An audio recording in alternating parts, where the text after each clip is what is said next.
Hello guys, welcome back to my channel SK talks USA. So ఈ topic ఏంటంటే proper గా visa. మీరు ఏదైనా ఒక కంట్రీకి మీరు ట్రావెల్ చేయాలంటే వీసా అనేది చాలా మ్యాండేటరీ, మీ అందరికీ తెలుసు. బట్ ప్రజెంట్ అయితే మనం ఈ రోజు వెస్ట్ కి రావాలంటే ఏ కైండ్ ఆఫ్ వీసాస్ ఉంటుంది అండ్ ఆ వీసా టైప్ ఏంటిది, సో వీసా ఉంటే మనం ఏదైనా వర్క్ చేయొచ్చా, సో వర్క్ చేయడానికి కావాల్సిన డాక్యుమెంటేషన్ ఏంటిది, స్టడీ పర్పస్ లో కావాల్సిన వీసా ఏంటిది, సో ప్రజెంట్ మార్కెట్ సిచ్యువేషన్ ఎలా ఉంది అండ్ కొత్త రూల్ ఏంటిది అనే దాని గురించి మనం మాట్లాడదాం. సో ముందుగా మీరు నా ఛానల్ ని కొత్తగా చూస్తున్నారనుకుంటే సబ్స్క్రైబ్ చేసుకోండి. సో ఈ రోజు ఈ వీడియోలో ఏంటంటే అమెరికాలో మనం ఏ కైండ్ ఆఫ్ వీసాస్ అనేది ఉంటుంది అనేది మనం ఎక్స్ప్లోర్ చేద్దాము. సో లైక్ చాలా కైండ్ ఆఫ్ ఉంటుంది, ట్రావెలింగ్, బిజినెస్, ఇదంతా పక్కన పెట్టి మనం మెయిన్ గా వర్క్ చేయడానికి కానీ స్టడీ చేయడానికి ఏ కైండ్ ఆఫ్ వీసా ఉంటుంది అనే దాని గురించి మాట్లాడదాం. సో ఫస్ట్ వచ్చేసి అమెరికాలో మనం వర్క్ చేయాలంటే మనము H1B వీసా అనేది ఉంటుంది.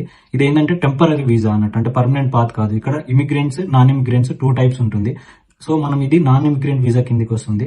సో H1B వీసా ఎలా టైప్స్ ఏంటిది అనే దాని గురించి మనం ముందుగా మాట్లాడుకుంటే, H1B వీసా మీకు రావాలంటే ఇన్ కేస్ మీరు అవుట్ సైడ్ యూఎస్ లో ఉంటే మీరేం చేస్తారు, ఏదైనా ఒక కంపెనీ నుంచి మీరు ఒక ఆఫర్ తెచ్చుకొని ఆ వచ్చిన ఆఫర్ మీద అండ్ ఆ కంపెనీ వాడు మీకు స్పాన్సర్షిప్ ప్రొవైడ్ చేస్తారు. ఆ స్పాన్సర్షిప్ తోటి మీరు వీసా అప్లికేషన్ చేసుకొని అండ్ మీరు కౌన్సిలర్ లో ఏదైతే ఎంబసీలో మీకు వెళ్ళి అక్కడ నుంచి మీరు వీసా స్టాంపింగ్ చేయించుకొని, అంటే వీసా అప్రూవల్ అయిపోయిన తర్వాత దెన్ మీరు అమెరికాకి అనేది ఎంట్రీ అవుతారు.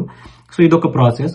అండ్ ఇంకొక ప్రాసెస్ ఏముంటుందంటే, ఏదర్ మీరు ఆల్రెడీ యూఎస్ఏలో ఉండి లైక్ ఏదైనా F1, B1, B2 మీద ఉండి మీకు ఒక కంపెనీ నుంచి స్పాన్సర్షిప్ అనేది, అంటే ఆ కంపెనీ స్పాన్సర్షిప్ ప్రొవైడ్ చేస్తే మీరు ఆ కంపెనీ, అంటే ఇక్కడ చేంజ్ ఆఫ్ స్టేటస్ ఉన్న వీసా నుంచి ఇంకొక వీసాకి చేంజ్, అంటే స్టేటస్ కి చేంజ్ అవుతున్నారు కాబట్టి చేంజ్ ఆఫ్ స్టేటస్ కి వస్తుంది.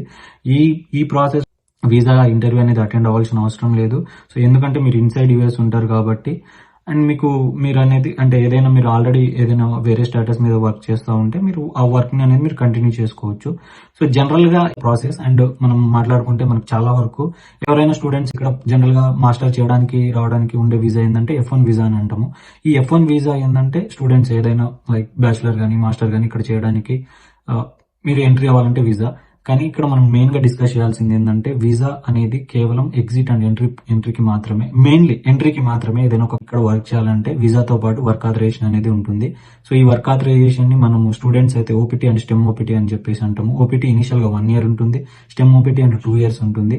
సో దీనికి సంబంధించింది మళ్ళీ మనం ఏదైతే నీ కోర్స్, నీ గ్రాడ్యుయేషన్ కంప్లీట్ అయిపోతుందో దాన్ని మళ్ళీ మనము యుఎస్ఐఎస్ కి అప్లికేషన్ చేసుకుంటే వాళ్ళు రివ్యూ, మన డాక్యుమెంటేషన్, మన కోర్స్ అంతా రివ్యూ చేసి మనకు EAD card, employment authorization document అనేది ఒకటి ఉంటుంది. ఆ ఈఏడి కార్డ్ అనేది మనకి ఇస్తారు. దెన్ మనం వర్క్ చేసుకోవచ్చు.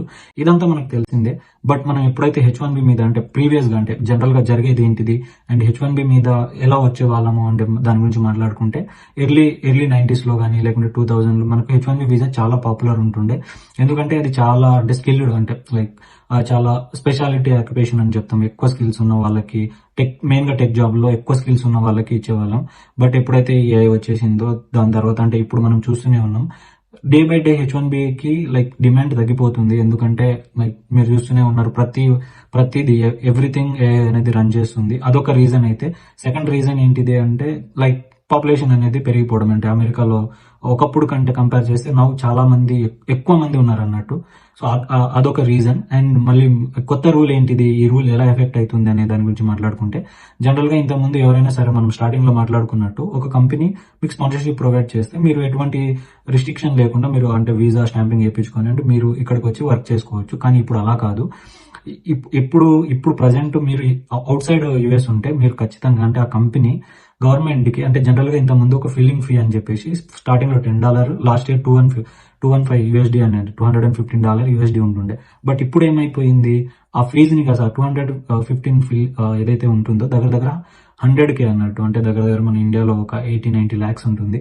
సో అంతా గవర్నమెంట్ కి పే చేయాలంటే అవుట్ సైడ్ ఆఫ్ ఇండియా నుంచి ఇక్కడ మనము, అంటే ఏదైనా కంపెనీ తీసుకోవాలనుకుంటే అది $100K ని పే చేయాల్సి ఉంటుంది. సో వాళ్ళు 12 months కి వాళ్ళు మెమో అనేది ఇష్యూ చేయడం జరిగింది. అండ్ లేటెస్ట్ గా వచ్చిన కొత్త రూల్లో వాళ్ళు తర్వాత 1 month తర్వాత ఏం మెన్షన్ చేసినారు, ఏదర్ అంటే ఎవరైతే ఇన్సైడ్ మాస్టర్ చేస్తారో, అంటే F1 స్టూడెంట్స్ ఎవరైతే ఉన్నారో ఓపీటీ ఆర్ స్టెమ్ ఓపీటీ, వాళ్ళకి మాత్రం ఈ రూల్ అనేది అప్లికేబుల్ అవ్వదు అని చెప్పేసి చెప్పారు. సో దీని వల్ల మనకు మార్కెట్ లో ఎటువంటి ఎఫెక్ట్ పడ్డది అనే దాని గురించి మనం మాట్లాడుకుంటే, జనరల్ గా ఈ రూల్ గురించి డిస్కస్ చేసిన వచ్చేసి అందరి ముందు కూర్చొని లైవ్ లో ఈ రూల్ గురించి చెప్పాడు. దీనికి సంబంధించిన రిస్ట్రిక్షన్ ఎక్కడ స్టార్టింగ్ లో మాట్లాడలేరు. దెన్ 1 month తర్వాత మనకు ఒక ఏమైనా ఎక్సెంప్షన్ అనేది వచ్చింది. ఎలా ఈ రూల్ మనం ఇది అప్లికేబుల్ అవ్వదు స్టూడెంట్స్కి అని చెప్పేసి యుఎస్ఐసి జనరల్గా ఒక నోటిఫికేషన్ రూపంలో మనకు రిలీజ్ చేసింది. సో ఇక్కడ ప్రాబ్లం ఏమైపోతుంది, స్టార్టింగ్లో ప్రెసిడెంట్ మాట్లాడినప్పుడు జనరల్గా ఏదైనా ఒక కంట్రీకి ప్రెసిడెంట్ మాట్లాడుతున్నారంటే పెద్ద పెద్ద టెక్ కంపెనీస్ కానీ బిలియనర్స్ కానీ ప్రతి ఒక్కరు ఫాలో అవుతారు, ఏం మాట్లాడుతున్నారు, ఏం జరుగుతుంది బయట అని చెప్పేసి ఫాలో అవుతారు. సో అలా ఏమైపోయింది, ప్రతి ఒక్కరికి ఆ H1B అనేది ఒక నెగిటివ్, అంటే లైక్ H1B కాదు, ఇండియన్స్ అంటేనే ఒక నెగిటివ్ థాట్స్ అనేది స్టార్ట్ అయిపోయింది. సో ఏదైనా ఒక అప్లికేషన్ మనం ఇప్పుడు ఈ రీసెంట్ టైంలో అప్లికేషన్ చేస్తూ ఉంటే మనకు వచ్చే మెయిన్ క్వశ్చన్ ఏంటిది, ఇది ఎప్పటి నుంచే ఉంది. జనరల్గా ఇంతకుముందు ఏం అడిగేవారు, గ్రీన్ కార్డ్ ఉందా లేకపోతే గ్రీన్ కార్డా అని చెప్పేసి ఎక్కువ అడిగేవాళ్ళు. అండ్ ఈవెన్ దో H1B ఉన్నా కూడా కంపెనీస్ అని కన్సిడర్ చేసేది, ఓకే లైక్ ఫ్యూచర్లో గ్రీన్ కార్డ్ వస్తుంది లేకుంటే పర్మనెంట్ అవ్వచ్చు అని చెప్పేసి లేకుంటే 6 years ఉంటుంది అనేది ఒక కన్సిడరేషన్ చేసుకునేవాళ్ళు. బట్ ఇప్పుడు ఏమైపోయింది, ప్రజెంట్ అయితే H1B హోల్డర్ అన్న F1 స్టూడెంట్స్ అన్న కన్సిడర్ చేస్తలేరు అన్నట్టు. ఎందుకు కన్సిడర్ చేస్తారు, ఆ న్యూస్ వచ్చిన తర్వాత. దాని తర్వాత అంటే ఇక్కడ మళ్ళీ ప్రెసిడెంట్ కూర్చొని అది స్టూడెంట్స్ కి అప్లికేబుల్ కాదు అని చెప్పేసి మాట్లాడి ఉంటే కంపెనీస్ కూడా ఫాలో అవుతుండే. కానీ ఎప్పుడైతే అంటే జనరల్ గా సమ్ టెక్ కంపెనీస్ కి బిగ్ కంపెనీస్ కి వాళ్ళ అటార్నీస్ ఉంటారు, వాళ్ళ అటార్నీస్ ఇన్ఫార్మ్ చేస్తారు. ఈవెన్ దో అదొక నెగిటివ్ సైన్ లెక్క అయిపోయింది అంటే మార్కెట్ లో. అండ్ తర్వాత మనకు మెయిన్ గా ఈ రూల్ రావడం, అండ్ దెన్ మనకి ఇప్పుడు చాలా రోజుల నుంచి ఇప్పుడు ఈ గవర్నమెంట్ అనేది షట్ డౌన్ లో ఉంది. సో ఈ గవర్నమెంట్ షట్ డౌన్ ఉండడం వల్ల ఇక్కడ ఏదైతే ఫెడరల్ ఏజెంట్స్ ఉన్నారో, గవర్నమెంట్ ఏదైతే రేషన్ ప్రొవైడ్ చేసి మనకు ఏదైతే నిత్యావసర సరుకులు అని చెప్పేసి మనము అంటే రేషన్స్ ఏదైతే మనకు నిత్యావసర సరుకుల రూపంలో వస్తుందో, అంటే ఇక్కడ స్నాప్ ఈబీటీ అనేది ఉంటుంది. సో అది ఆగిపోయింది. అండ్ హెల్త్ కేర్ లో చాలా వరకు అలాంటి వాళ్ళకి హెల్త్ కేర్ రావటంలో కానీ కోర్ దాంట్లో కొద్దిగా మార్కెట్ బెటర్ ఉంటుండే. బట్ ఇప్పుడు ఏంటంటే మార్కెట్ కంప్లీట్ గా వరస్ట్ సిచ్యువేషన్ లో రన్ అవుతుంది. అండ్ అమెజాన్ లో 30,000 మెంబర్స్ లే ఆఫ్ అయినారు అండ్ టెక్ లో. సో ఇలా మనకు లే ఆఫ్ లో కూడా జరుగుతుంది. దానికి మెయిన్ రీజన్ వచ్చేసి మార్కెట్, లైక్ అంటే మార్కెట్ లో ఫైనాన్షియల్ గా ఇప్పుడు మీరు చూసుకుంటే ఈ క్రైసిస్ రావడము అంటే ఇలా చాలా జరుగుతూ ఉంది. ఈ సిచ్యువేషన్ లో ఎవరైనా యుఎస్ కి ప్లాన్ చేస్తూ ఉంటే మెయిన్ గా స్టూడెంట్స్ లోన్స్ పెట్టుకుని వచ్చే వాళ్ళకి నేను చెప్పే బెస్ట్ సజెషన్ ఏంటంటే కొన్ని రోజులు ఆగండి, అక్కడే వర్క్ టెక్ కంపెనీస్ లో కొద్దిగా వర్క్ ఎక్స్పీరియన్స్ గెయిన్ చేసుకొని ఇన్ ఫ్యూచర్ అప్పటికి మీకు ఇంకా లైక్ స్కోప్ ఉంది, నేను చేయగలను, మాస్టర్ చేసి ఇంకా స్కిల్ ఇంప్రూవ్ చేసుకుందాం అనుకుంటే మాత్రమే ఇక్కడికి వస్తే లైక్ మీకు ఒక హెల్ప్ఫుల్ గా ఉంటుంది అనేసి అనుకుంటున్నాను. సో ఇది ఇక్కడ జనరల్ గా సిచ్యువేషన్. అండ్ ఈ సిచ్యువేషన్ ఇదంతా రావడానికి లైక్ డిఫరెంట్ టైప్ ఆఫ్ ఇది ఉండొచ్చు. ఎందుకంటే పాపులేషన్ మనం ఇప్పుడు చూసుకుంటే H1Bకి పాపులేషన్ అనేది అంటే మన ఇండియన్ పాపులేషన్ కానీ తర్వాత వేరే కంట్రీస్ నుంచి వచ్చే వాళ్ళ పాపులేషన్ కానీ పెరగడం, అండ్ దెన్ వీళ్ళలో ఒక వ్యతిరేకత అనేది రావడం, అంటే వీళ్ళకు జాబ్స్ తగ్గిపోతుంది అనేసి ఒక వ్యతిరేకత అనేది రావడము.